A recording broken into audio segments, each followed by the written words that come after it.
भदरवा कस्बे में दिन का कर्फ्यू हटा दिया गया और तमाम तालीमी इदारों को आज से खोलने की इजाज़त दी गई थी, ताहम रात का कर्फ्यू जारी रहेगा।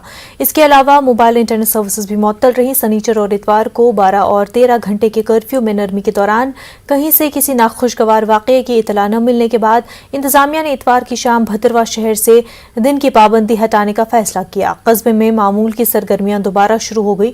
10 दिनों बाद तलबा ने तालीमी इदारों का रुख किया। अहदेदारों ने बताया कि सरकारी अफसरान को भी अपने मुतल्लिका दफातर में ड्यूटी पर वापस आने को कहा गया था।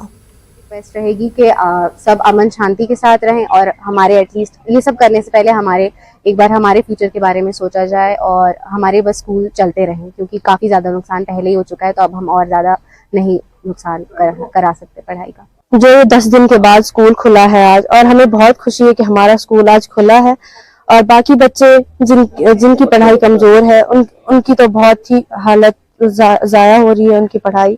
इसकी वजह से हमें चाहिए कि हमारे स्कूल बंद ना रहें बल्कि खुले ही रहें। हम बहुत खुश हैं कि आज स्कूल लगा और हम अपनी पढ़ाई पूरी कर सके। फाउंडेशनल स्टेजेस या जिन भी स्टेजेस पे बच्चे हैं, जिन क्लासेस में हैं, अगर 10-10 दिन इसी तरह से हम बच्चों के स्कूल्स बंद कर रहेंगे तो बच्चे कैसे पढ़ पाएंगे, कैसे समाज को अपना योगदान दे पाएंगे।